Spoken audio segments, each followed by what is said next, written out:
Hi, everybody. Welcome to Amigos. I'm John. And I'm Aaron. And today, Aaron, we're talking about Fright Night. You know, Yeah. you are such a connoisseur of haunted locations, different festivals of horror, cons of madness.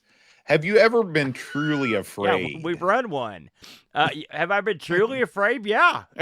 I was just afraid the other night. Actually, I was in bed sleeping, and I had a dream that a dude was chasing me. And normally I'm not gonna run with some dude, but the guy had a bulging eye, and the eye had like a huge weird zombie bump on the end of the eye. So his Mm, eye stuck out like this far, like a foot, and he was wow. going like, "Brrr," and that I woke up. I was like, "Oh man, I better turn some music on," because you never know when that I could was gonna happen in say, real what's your life. what's your go-to when you wake up in the night and you are, and it's a natural human response to wake up terrified. What do Yeah. you use to soothe yourself back to sleep?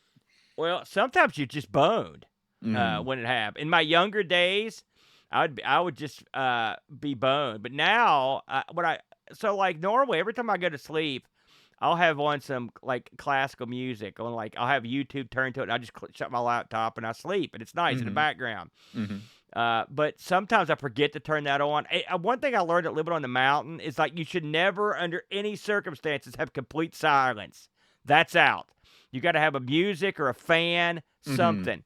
Because Something. when I was up on the mountain by myself up there, you would hear stuff like all the time, and it was creepy stuff. Mhm. And so, like, I was like, okay, if I don't hear the creepy stuff, there's nothing creepy It doesn't happening. That's my exist. Yeah. philosophy. Mhm. It's and so I always have some kind of audio going. So if I wake up and I've forgotten to turn it on or fallen asleep, that's the first thing I do. Usually, if I wake up, I'll just go to the bathroom too, even if I don't have to, just to kind of like walk it off. Yeah. You know Yeah. what I Rub some mean? dirt in it.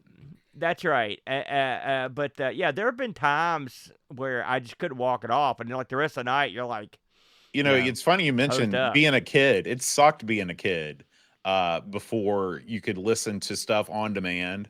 Because every night I go to sleep listening to the Lord of the Rings audiobook, and Hmm. and when I was a kid, I would try putting on a record, but then when the record makes that pop when the needle lifts off, that would always wake me up, and it always sucked because I would rarely fall asleep in the length of a record. Then I started Yeah, listening to the radio, but sometimes the radio would play weird stuff at night. yeah, You're in the midnight hour, and sometimes some DJ would come on and be like, "Hey, I'm a weird dude. I'm going to play some weird stuff." And so that yeah. that was no good. So I'm glad that we live in an age where it's easier to not be afraid in the nighttime. I've got one of these gizmos up here, like the assistant, the assistant from these various, like on Amazon or whatever. Mm-hmm. So you could say, like, hey, play classical music or sleep music, right? Mm-hmm. The problem is, like, you'll be sitting along nice and soothed, and then all of a sudden they'll break in with this commercial. It's like 6 times as loud as what you were listening to, and you blast you out of the bed. You're like, ah, you know. So I used to listen to NPR at Mm-hmm. night, Mm-hmm. but again, you're right. Sometimes just some weird crap happens. It's like, I've got the same. I listen to the same music every night, I'll tell you what every single scared night, and so me. does Luke. I'll tell you what scared me last night. I like to eat a little cereal before bed. It's a Yeah, me nighttime too. routine. Yeah, yeah. And I got a family size box of Honey Nut Cheerios, and I lifted the cellophane bag from the box, and I Yeah. swear it made a sound like a human being behind me saying, "Hey." And I jumped about 14 feet in the air, and I was scared. I almost left the room for a while. It was the It's Kellogg honeybee back That's there. He's right. getting on That's you. right. Where's the It was Cheerios at, weird. sucker? So Yeah, we, weird we sounds. That's another one. yeah, yeah. I'll tell you, Aaron, when we're talking about weird sounds and weird happenings, there's only one thing to do, and that's talk about this week's game, Fright Night. Mm. Welcome to Fright Night.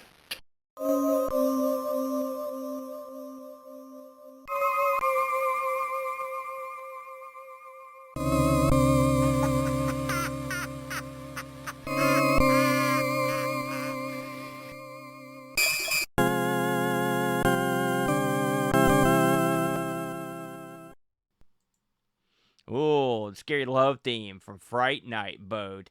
You know, um, Fright Night is a game near and dear to my heart because I'm a big fan of the movie. So we should probably let's talk about the movie real quick, Bo, before we get too deep into the game. I'm gonna learn you up here. Okay. Fright Night was released in the States August 2nd, 1985. It had a budget of $7 million, and it was written by and directed and written by Tom Holland. Now, you may or may not know who Tom Holland is, but you probably should know because he's a pretty big deal. He was selected to write Psycho 2, which at the time was a huge deal because Psycho 1 was considered one of the all-time great films, and Psycho 2 ended up being well received despite the fact that it was a hideous idea and stupid. But, I mean, it was actually a pretty decent film. He also he directed the original Child's Play, which also with Chucky. Oh yeah. All that jive. That was him. He also wrote Cloak and Dagger. If you remember that movie? In fact, he wrote Cloak and Dagger right before Fright Night came out. He got the idea for Fright Night while writing Cloak and Dagger. And just to round out some of his contributions, he also worked on Stephen King's The Langoliers, that series, which I really enjoyed. Tell me more about that. What's The Langoliers? It's a Stephen King. Read the book. I don't want to ruin it for you, but it's good. Okay. He also worked on The Thinner, which is an interesting Stephen King book. He also contributed to Amazing Stories, Tales from the Crypt. So he had a lot. He did some work on like anthology shows. And this movie he wrote and directed, Fright Night. This movie had a lot of really cool actors that you've seen in a ton of stuff. Chris Sarandon, who was Humperdinck in Princess Bride. I know you've seen that one. Oh yeah, I love that movie. The guy that played the main lead in this, William Ragsdale, was in. He was the lead character in Herman's Head. He was Herman. If you ever watched the old Herman Head show from back in the day, probably the second most well-known person in the movie was Amanda Bierce. She played in A Married with Children. If you ever watched that old show, was she the wife? And then she was the neighbor's wife. The neighbor's wife. Okay. She was ended up being very popular. She directs now too. Probably the most well-known. Well, also I should mention Stephen Jeffries was in this. He wasn't well-known. He played Evil Ed, which is a pretty popular character who's in the game. His biggest movie aside from this was 976 Evil. He also was known for his. This is one of the few guys I could say this about. That's why I bring him up. He's one of the few people probably around that was nominated for a Tony Award for his stage acting, and also did tons and tons of adult films. No. So there you go. And then rounding out the cast, my personal favorite, one of my all-time favorite actors, Roddy McDowall. I mean, my God, this guy's resume: Planet of the Apes, Poseidon Adventure, Cleopatra, The Longest Day, The Greatest Story Ever Told. Wow, he's got a lot of platitudes. The Longest Day, The Greatest Story Ever Told. Legend of Hell House, Circle of Iron.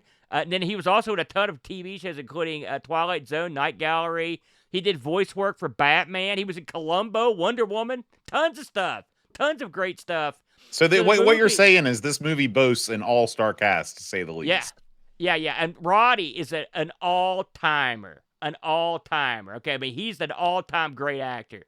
The story for the movie and the game is about a teenager, Charlie Brewster, who's a big horror movie fan, and he figures out that his neighbor is a vampire, his next-door neighbor in real life. Have you ever seen this movie? No, I've never seen this movie. You should watch it. I watched a movie called The Burbs one time.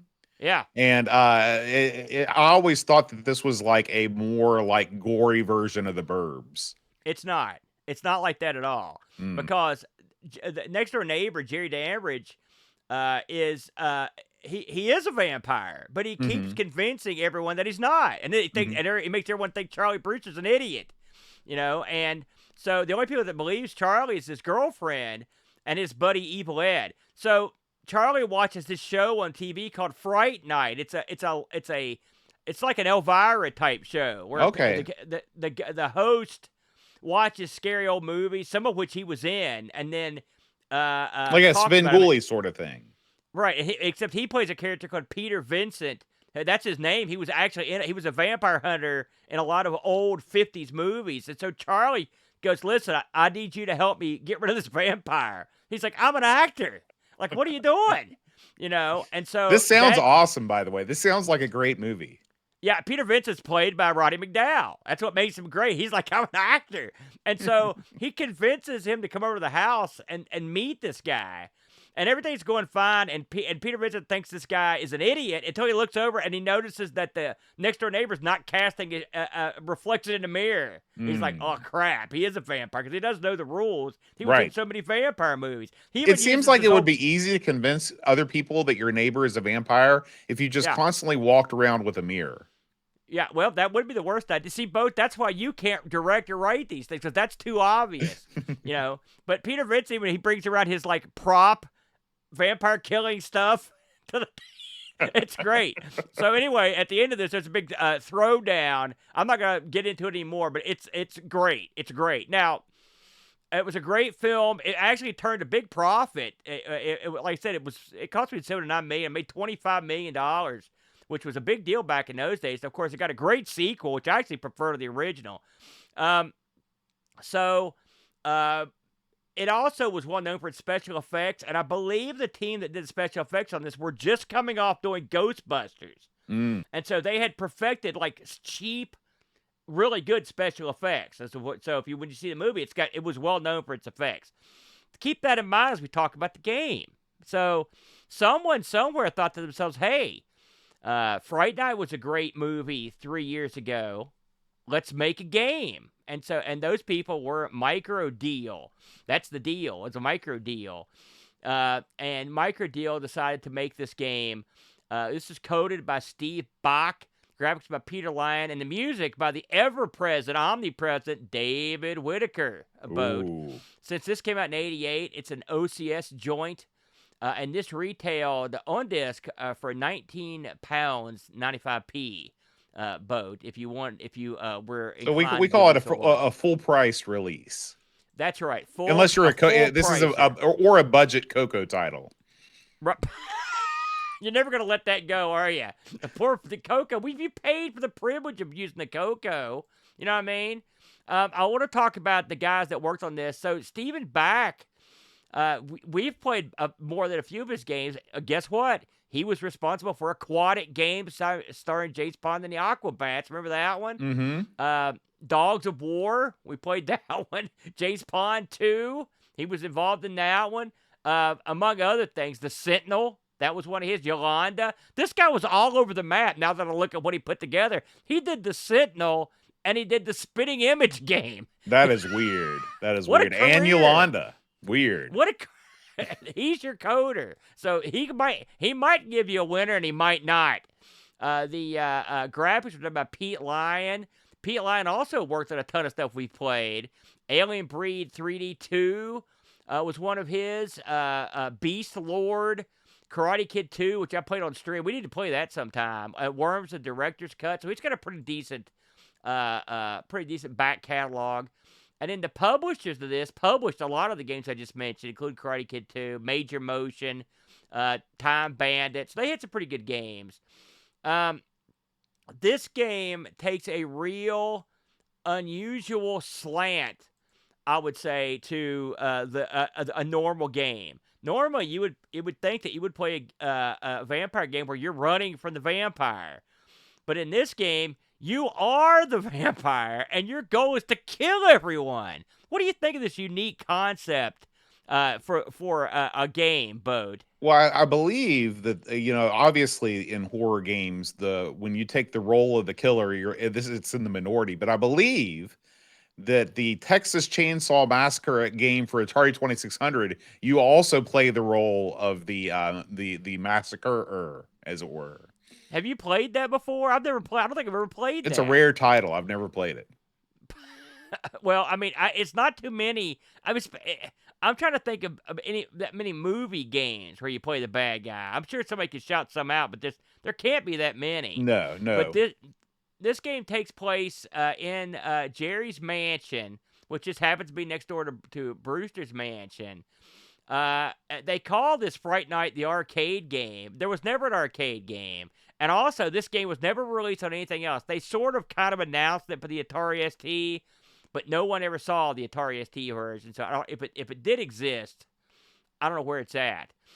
Your goal in this is to search your mansion for victims. And once you find victims, you can be sure they're just going to let you bite them. They're throwing crucifixes and holy water at you. And then you drain the victims. And once you drain them and go back downstairs to your coffin, then you have survived that day. And you just basically, the goal of this thing is to survive as long as you can. This game, we'll go in order of what we normally would. When this game comes up, Bo, with that cool opening and it talks and it's got the song, what did you think of the intro? What did you think of the overall presentation of this one? A plus, A plus. I mean, I think that the music is cool.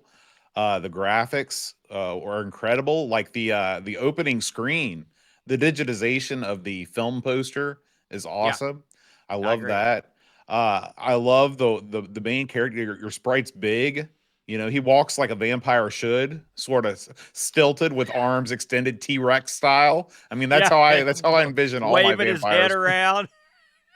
He's really kind of a cross between a werewolf and a vampire. He's you know, the mansion that you're in is very odd. You wonder, you know, there's all these people, like a never-ending supply of people in this mansion, and you wonder, how did they get there?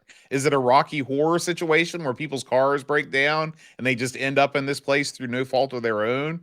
Has the vampire brought them here and it somehow keeps them, you know, under his roof through some sort of magic? Do you have any thoughts on that? Well, everyone you kill in this are in the movie, and they're all the same people every day. So they're.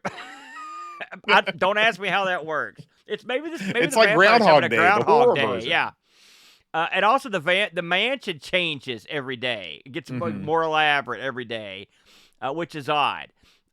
You know, it's funny. This game's a real oddball. So like the first day, and you're Jerry the Vampire, and you walk around. I mean, it's like a 50s vampire might walk. He's kind of strutting with his arms out like this, you know. And I like when he bites a sucker. He bites him, and he turns around like, bleh. Yeah, he turns around and he gives you a nice crap-eating grin, as it were. So the first day of this, I mean, and you are on a timer. Excuse me, you are, but you're mostly like you're going until you die. And there's a picture of your guy at the bottom of the screen, and the more damage you take, which we'll get to the damage, the more what would you call it, desiccated or dead, or like zombified he looks. His visage starts going down. So you walk around this mansion, and the first level, all you do is just explore the mansion. And when you find someone, they're like in the corner of a room and they're kind of cowering. And when you get near them, they'll start chucking stuff at you that hurts a little bit. But you just walk right up to them. You don't even hit a button. If you touch them, automatic bite. It's an automatic bite mechanic. Right, it's a biting situation. And really, the button's only useful for jumping. So you're probably thinking to yourself, why would you have to jump? Well, you find out on day 2, Tuesday. Then all kinds of ghoulish stuff attacks you. Right. They're supposed to be on your team. You're on Team Evil. No, they're not. You know, and also it must be cold in the mansion because there's a lot of or the people that made this must have been real lonely. There's hot chick action everywhere you go in this mansion. It's almost like the Playboy Mansion of vampires. Like it's a hopping bachelor pad. But the second day, you also have to get past like hands that come out of the ground and try to grab you, like, I don't know, from the grave or whatever. And the further into this game you get, the more of that kind of stuff is around. And also the quicker that the people you're sucking throw stuff. And like I said, they're throwing crucifixes. They're throwing onions. They're garlic, I should say. They're not throwing onions. They're throwing holy water, whatever it takes. So all the main characters from the game or from the movie are in the game. Plus, there's a chick in the game that, like, I don't think she even made the final cut of the film. So she's a rare, like, she cutting room floor girl that was in the movie. If she was in it, it was like super brief. So she's in this a lot more. But like I said, every day the mansion expands. This is pretty much the game. There's not much more to it. What did you think of the gameplay, controls, that sort of thing, Bode? You know, rarely am I let down. This let down from a first impression, because I thought, you know, I walk around. You know, I bite the folks. I go back to the room with the coffins in it, and I sleep, and then it's Tuesday. And then I notice the mansion's gotten bigger, and I'm like, cool. I've got to be Yeah. doing something else besides biting people. There's all these extra rooms. I bet there's keys. I bet there's things to unlock. There's secrets to find. I bet you've got an item slot. It looks like you've got an item slot down there beside your face.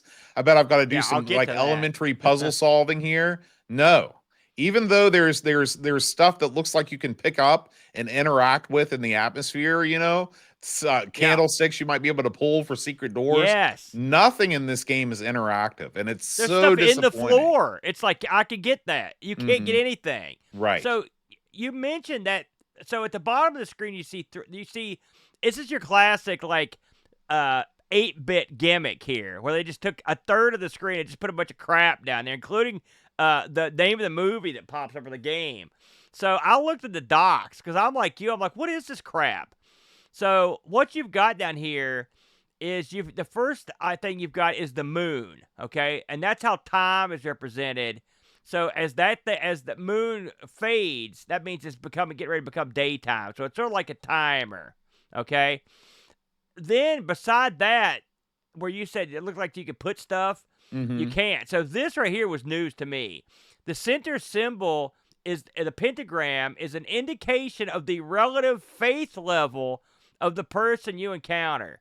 Darker colors indicate little faith in the weapons they bear. Bright colors could mean big trouble for you. Now, but that means nothing, though. That means nothing.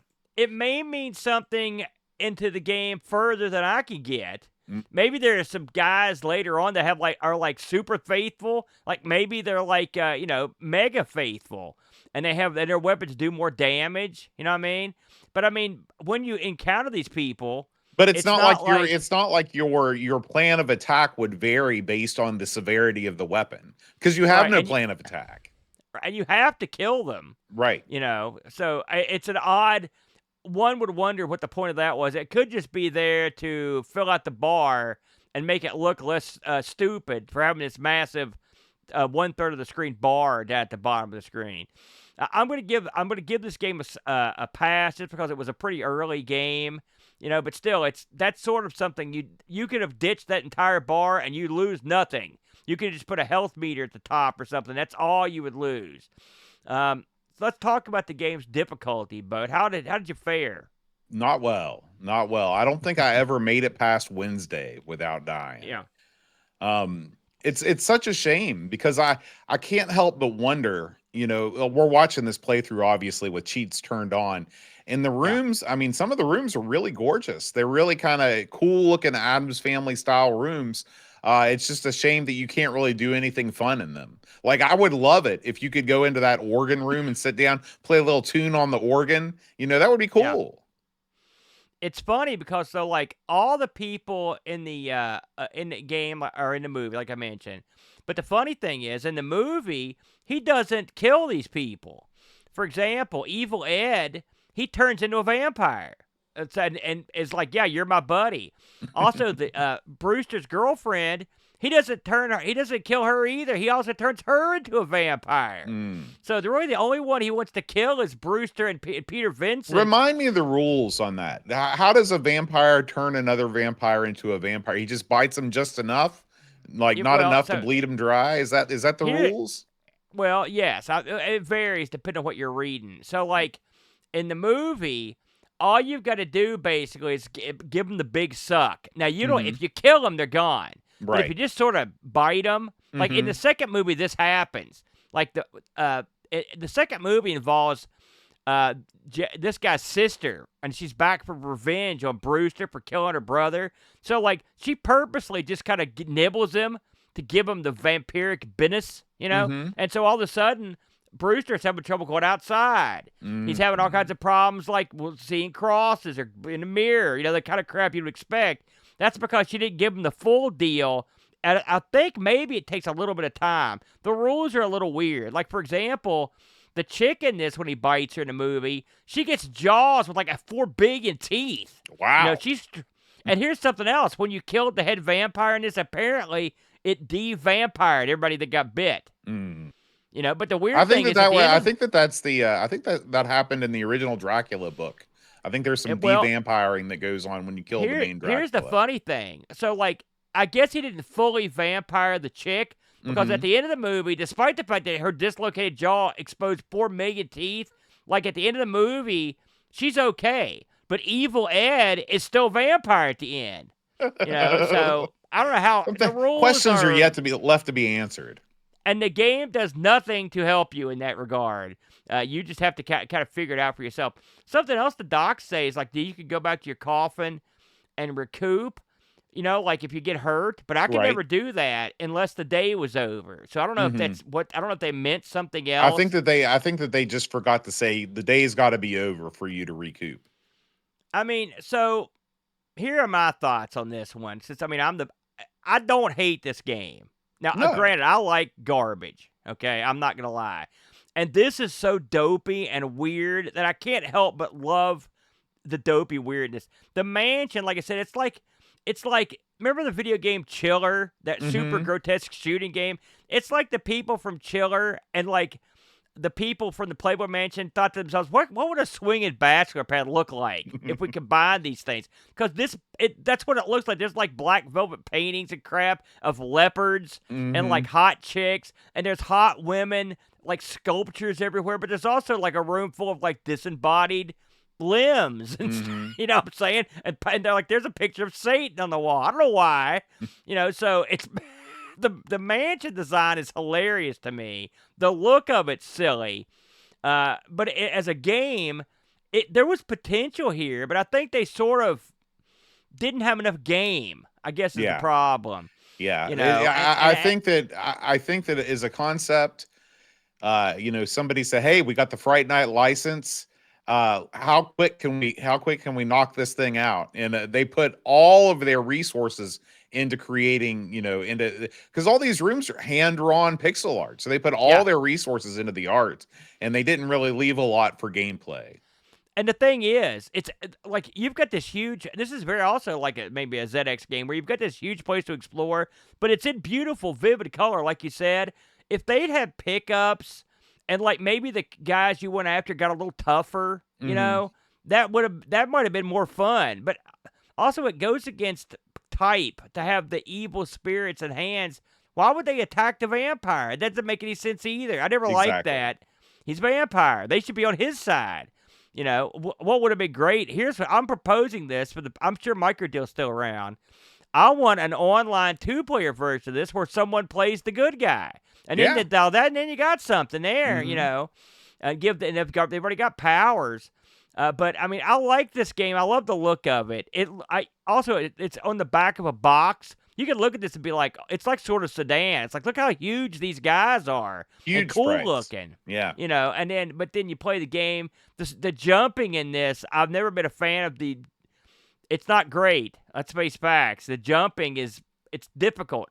And and it's also one of those games where like, and you know this, Boat, in Japan, for example, if you get hit, you get knockback damage and screen flashes. You get a few seconds of invulnerability, something. In this game, if you're standing on a hand or the hot topless ghost and they're on top of you, you're just drained. And you could get drained quick. So like, I'm a vampire. Should I be this big a puss? What am I doing here? I'm a freaking vampire, an agent of the devil.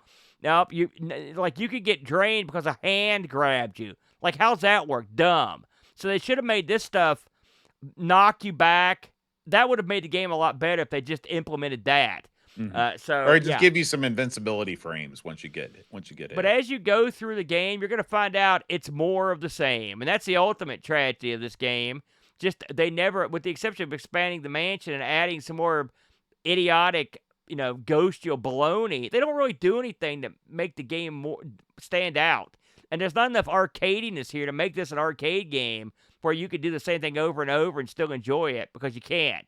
So if the game didn't kill you quick enough, you'd be bored of this anyway.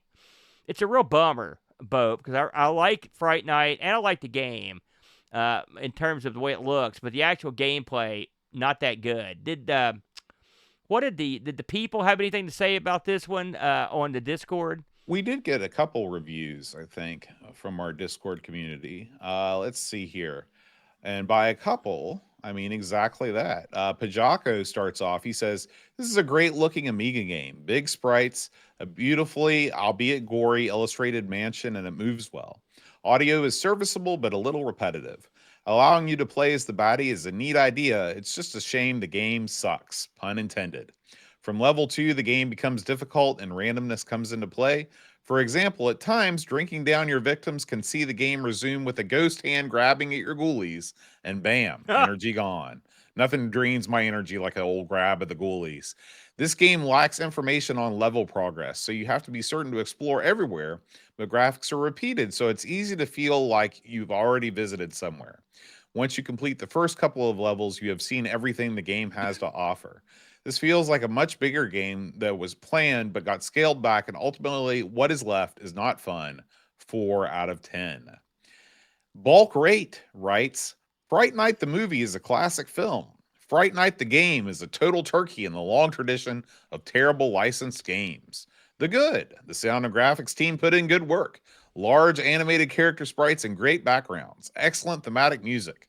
The bad, where to begin? Controls. Why press only the button to jump or down to duck when we could needlessly make the controls more complex?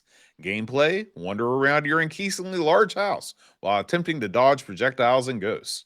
Bum rush your enemies who just stand in corners spanning nearly undodgeable projectiles. Rinse and repeat until you delete the WHD load file. Shallow and unfair. Once you've seen day 2, you've seen all the game has to offer. The sad part is the backgrounds and large sprites suggest that the Amiga could have handled a decent port of Splatterhouse. 3 out of 10 for the graphics and sound alone. That I mean, what can you say? Not wrong, But I do think it's kind of funny. So let's talk about how it was received when it was released, Boat. Okay. The fine folks over at Lemon dropped a 4.55 on this, and the lower score, 52%. The magazines of the day were not super kind to this one. Amiga Computing, 64%. Amiga Resource, 18 out of 25. It's a weird one. Amiga User International, 5 out of 10. CU gave it 53. And Your Amiga, a 60. The average magazine rating for this one, 62%. I don't think that's out of line, if I'm honest. That seems about right. Now let's talk about the elephant in the room, Boat. I do like to collect crap, as you know. And I thought, hey, what a better game to add to my collection than the old Fright Night. I like the movie, why not get it? Well, I'll tell you why. This may have sold for 20 pounds in 1988, but it's selling for a lot more than that today. If you go and try to buy this thing now, I saw some people legitimately trying to sell this for $500. U.S. dollars, complete in box. Yeah. I saw people trying to sell the disc and manual only without the box. They're asking $1.25, 125 U.S. dollars, Boat. And another one selling for 158. And this sold recently, complete in box. A complete in box copy sold for 300 U.S. dollars. So something tells me when you see numbers like that, Boat, what does that mean? It means not too many of these were bought back in the day, and people want them because they know the movie. That's what it tells me. So the old collectible that wasn't popular when it was released. Microdeal, not a huge publisher. They were active on the Coco, weren't they? They did, but Microdeal was. Again, they did stuff like Time Bandit and Major Motion, stuff like that. These are which that doesn't mean they do big titles, but this I would say was during their smaller periods. I don't know how many of these they even put out. You never know. Mm-hmm. And since this didn't get ported to any other systems, even the ST, it probably didn't sell too good. It'd be my guess. So, do you think 62 is a decent score for this one in your case? I would rate it a little bit higher because you can progress. I tend to make my F games games that you can't physically get past the first stage. I would give this a low D. I would give this about a 70%. Even in the ending stunk on that. I would agree with that. Adding incidental crap to run into as your only advancement is lame. It's the laziest portion of lame. And so you may be honest with them. Maybe they did the first part of this game and then just said, let's do the bare minimum to get it out the door. It's a tragedy. It's a shame that this is all you get. I would agree with you on that. So there you go, Boater. That's our look at Fright Night. What do you say we mosey over and check out some news? Let's do it, man. Amiga News.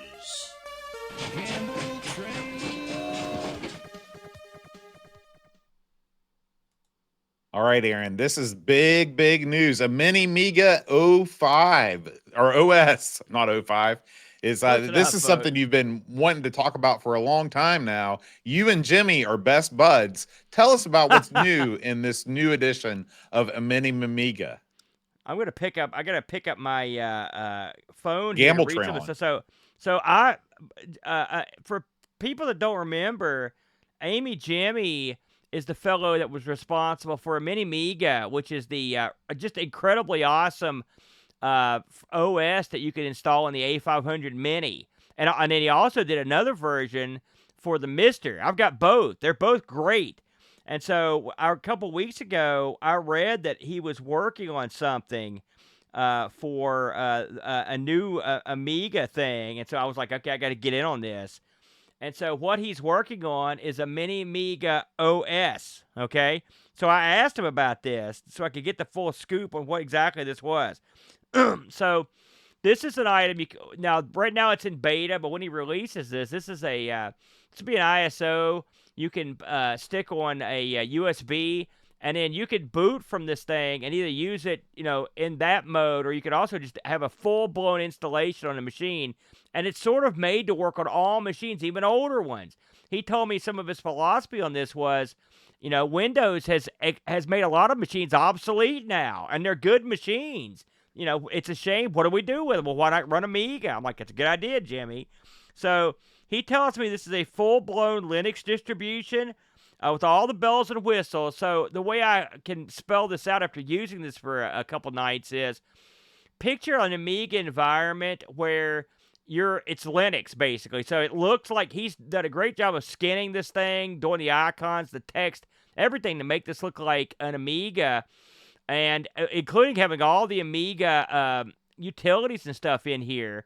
But you're actually running Linux. So, like, instead of going and paying money for sort of a 1/10 of a browser that you could go to, like, one web page and use, this is a full browser. You just watch YouTube, do whatever you want. It's got it's got network support. It picks up all your PC drives, the whole 9 yards. Everything's open for you because it's a full-on copy of Linux that you're using. It's not bare metal, any of that stuff. It's got native support for WHD loads, ADF. You can just double-click on them and they work. He's got everything rigged up to where it all loads up perfectly. Using FS UAE, it works fine. He's included a ton of utilities, a ton of mods and demos, all the stuff you would expect in a comprehensive build of a front end. And the best thing is, like, I took the USB and burned it, put it on my machine that I used next here, and just booted off of it. I didn't install anything. It runs fast. It's real fast. I mean, like, it's as fast as your PC. So it's like having, remember when the Lord would bring the A5000 boat? It looked real impressive. And it was like presumably it's a speedy Amiga, Mm-hmm. This is that. This is like, except everything works. That's and also it's free. It doesn't weigh 1 billion pounds. Yeah. There is a whole ton of stuff this adds. I'm not going to go into everything because it'd take me a week, and I'm going to go more in depth with this after I get a chance to use it. But it's a real beauty. I was real impressed with it. Worked right out of the gate. Recognized all my crap, joysticks, the whole 9 yards. I'm going to put a link to the demo of this in the show notes, and then whenever this becomes something that comes close to being released, I will come back to it and have a more comprehensive look at it. But, I mean, I will say what's nice, Bode, even it's more than the Mister, because I played the games that we did this week on the OS. It's neat to where you could just basically get on the browser, download the Amiga thing and then just double click it and it just works. There's no transferring it to something. There's no copying it to something. You just download it and play it. So it's like having this is as close as I've ever been to a modern Amiga that does all the stuff a modern computer does and then plays all the Amiga stuff right out of the gate too. So I highly recommend you check it out. We'll put a link in the show notes for the demo, and when it's released, I'll have more to say about it. Very impressive. Very impressive. Now, this next video, Aaron, is one from our friend Chris Edwards. It's titled intriguingly, Dave and Buster's Amiga 4000. Tell us about this one. Well, listen, I commented on this one. Somebody sent Chris Edwards an Amiga 4000 motherboard, or actually it's the whole system to work on. This motherboard should have been cast into the fire, all right? When I saw, including stuff like having caps that were just hot glued on with the pads missing. So someone tried to cover their tracks of shame. Someone had also tried to pull off Buster chip and a couple other chips and had pulled a ludicrous amount of pads, lands, the whole 9 yards. They'd screwed up the pit. They'd screwed up via holes. They had done all sorts of damage to this thing. And as I watched this, I mean, I'm talking stuff where he was having to remove sockets and like rerun. I mean, if you're not in the business, and I don't want to talk to you because a lot of you guys are, but I mean, you don't understand what a huge hassle it is to like rerun the pads on a J-Lead chip and then run the land and then solder the thing down without all the work you did just coming up. And that's one pin. He had like 7 or 8 on 2 chips. It's madness. Sockets that were completely destroyed. Just a nightmare. And I will give him credit. I'll give the devil his due here. Because Chris is goofy as a pet coon, but the guy's got skills to pay the bills. And he went in here and actually managed to get this thing working. Now, is it going to be a machine I'd want to own? No.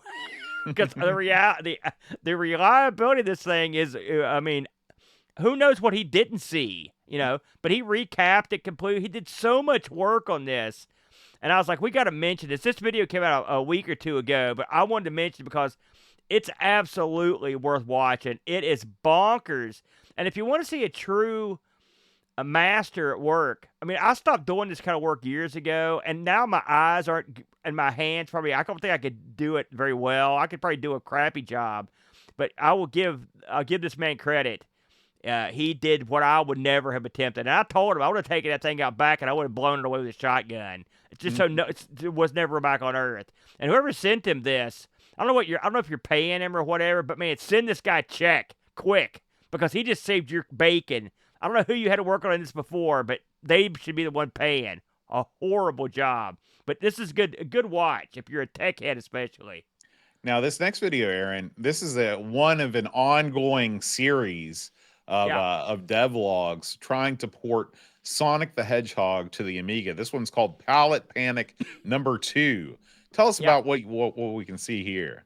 These videos, I don't know if we've touched on any of these, maybe the first one, but they're real interesting. You may not know this, Bo, but I don't know how to program. I could do the VCR. That's about it. So for a lay person like me, there's only really a couple ways to kind of learn how to do this stuff. One of them is when Happy holds my hand, Happy coding, and kind of walks me down the path. But this guy's video is sort of like that. He talks about how difficult it is to match up certain things or to get certain things to work coming from the Genesis to the Amiga. And one of the things you've got to do is figure out the palette situation because the available amount of colors, the colored variations are different. In this episode, he sort of goes through and kind of shows you how he does that.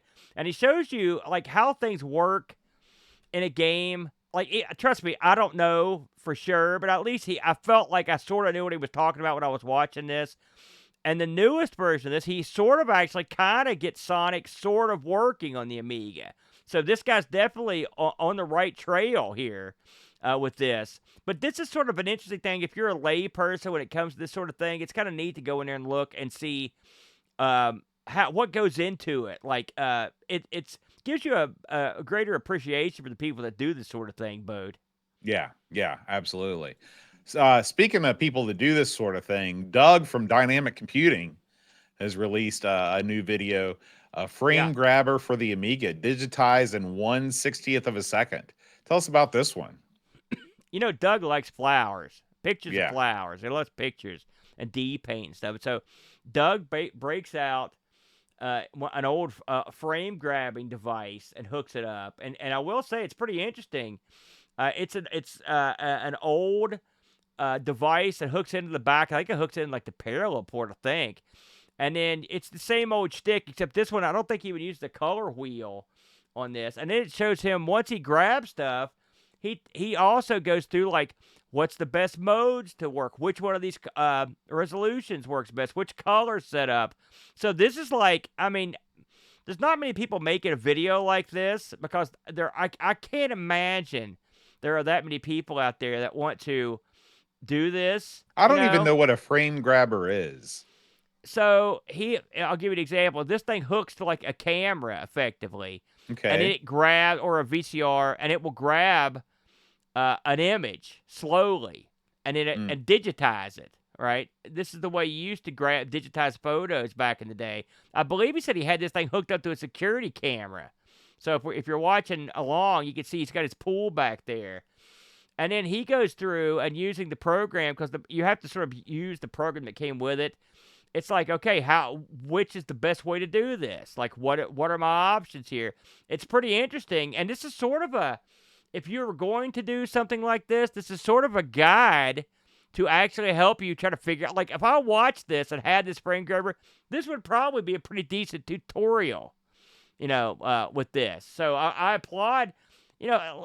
Much like we got a few people that do this with old technology, where they take and they are trying to implement this stuff in modern day. Man, I don't have the patience for that anymore. I didn't have the patience when this stuff was new, So I applaud people that are still doing it, and it's sort of interesting and sort of helpful for the people that want to get into that. Everybody's got their own thing, and some people want to drag their old frame grabber out of storage, hook it up, and take pictures. And this is a nice demonstration of how that's going to work and what will happen when you do it. So I applaud Doug. It's good to have Doug back.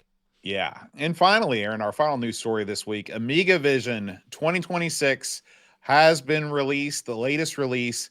This is it fixes all kinds of issues, all kinds of bug fixes, adds 2,955 game manuals and 137 new games and demos. 137 new games that were not on the previous version of Amiga Vision. This is my front end of choice. There are two people in this life. There's your lean forward gamers and there's your lean back gamers. Your lean forward gamers use the wedge, mister. They've got it set up in front of a monitor. They're typing on it. They're doing stuff with the front end. They're monkeying around in Workbench. I'm laying back like a slug on the recliner, barely touching the controller as my mister is connected to the TV. This thing requires no keyboard, no mouse, no nothing. It just gives you lists of games. It gives you curated lists of games.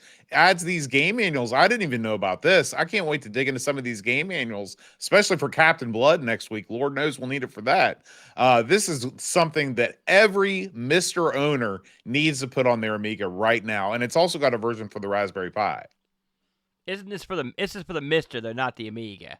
This is for the Mister. This is definitely you said for the Amiga. Mister. That's why I was asking. Yeah, I'm sorry. I will say this looks great. I've used the old version, so I'm going to grab this, and also I could also sit on the couch. You get the keyboard. To be fair, it's not like I'm tied to the thing. You can do both. I know you hate the wedge. I like the wedge, but this looks good. This looks better than good. I've heard a lot of people talking about how awesome this is. Like I said, I was out of town, obviously, so I haven't got to fool with it yet. But I mean, this is coming up. I'll be grabbing this toot sweet. I do want to make a quick correction. Amiga Vision now has dedicated support and documentation for original Amiga hardware, so you can install Amiga Vision on original Amiga hardware. How neat! They also do. I believe the same outfit does like a Mac version. They do some other versions of the Vision front ends that you also might want to look into. Mhm. But this looks great. I mean, like I said, I've used their old thing. It's great. So I'll be grabbing this thing. I'm like you. I'm a lazy bum. I don't want to type nothing. Are you kidding me? Just make it work. That's all I want. It's the same thing with Amiga Jimmy's, Amy Jimmy's thing. I just want things to work. I don't want any hassle, bunch of crap. Make it work. It's 2026. It should just work. Speaking of just working, Aaron, we're going to be hard at work with next week's game. You want to unveil it? No, because I've got one more piece of news I forgot to mention. Okay, man. My God, how did we forget this, Boat? It's International Computer Club weekend. Oh, yes. yes. I guess I got two pieces of news. Two pieces think of about news to it. announce. So, golly Neds, it's finally here, Boat. It's one of those things. You remember that bit in Monty Python where the charging soldier looks way off, and then suddenly he's killing the two guys at the door? Mhm. That's what this is, because the ICC looked like it was years away, and I was like, I got plenty of time, and then now it's here. It's on our doorstep. Yeah. It's gonna be Saturday, May 2nd, Boat. It's all going down, and I mean way down. It's going to be at 4:30 p.m. Eastern Standard Time. It's International Computer Club. I kid you not. I kid you not when I say I've got a dozen presenters for International Computer Club. I got videos. I got book reviews. I got hardware. I got everything. You want something? I got it, brother. I got everything. I'm going to be the ringmaster for this 12-ring circus. I don't know why I wrote it before there. 12 rings of action. We'd love for you to join us. We're going to be live and in living color on Twitch and on YouTube. And then, of course, it will be there after the fact if you can't join us live. But if you join us live, please feel free. Get in there, ask questions, enjoy it. This may go a while, Boat. But I mean, this the most before this event, what was the most amount of presenters you had? I think one time I had 7. And I believe that show went 7 hours. So I think that, because unfortunately I'm going to be missing this one. I have a deacon formation weekend this weekend, but it may still be going on when you get back. I think that as I'm driving home from Charleston, I'll be able to catch the tail end of the halfway point. So it should be a lot of fun, and I think we're going to try to be a little more brisk than we have been in the past, but I say that every year. Secondly, I just found this out, so this is breaking news. So everybody remember Amiga Cammy's Game Jam, Amy Game Jam? I remember it. We talk about it often. I did a stream on this, I don't know, a month and a half ago, where I played almost every game in it. Good thing I did that, because I just found out that I'm going to be the mystery third judge for Amiga Cammy's Game Jam, which is going to be judged on Amiga Bill Show on Sunday. I believe it's at 2 p.m. EST, Eastern Standard Time. So, my dance card, no one can get enough of Amigo Aaron, because after Bill's show, then I'm going to go do the other show with Brent. So I'm going to go. I'm going to be running around like an idiot. But I will be the third judge. I believe the other two judges are Neil from whatever they're calling the Retro Collective these days. The Collective. That sounds much creepier and daunting than his other titles. The Collective, like are they collecting souls? I don't know what they're doing over there. And then also the other guy, one of your old buddies, R.J. Michael, is going to be the third judge, I believe. So I'm hoping I can get R.J. to say some cool Sinistar crap. Well, that's my number one goal. Is I want to cut an Amigos promo with Sinistar voice. I'm hoping I can get that over. He may just tell me to buzz off, because he don't know who I am. I'm just a schlub. Can you imagine this gathering? Then here comes Dummy cruising in the back door. Hey, everybody. But I'll be there. So it should be a lot of fun. So don't forget, put these on your calendar. ICC 4:30 on Saturday, and Amiga Bill Show 2 o'clock on Sunday. Now that's all we got, Boat. All right. What do we got coming up next week?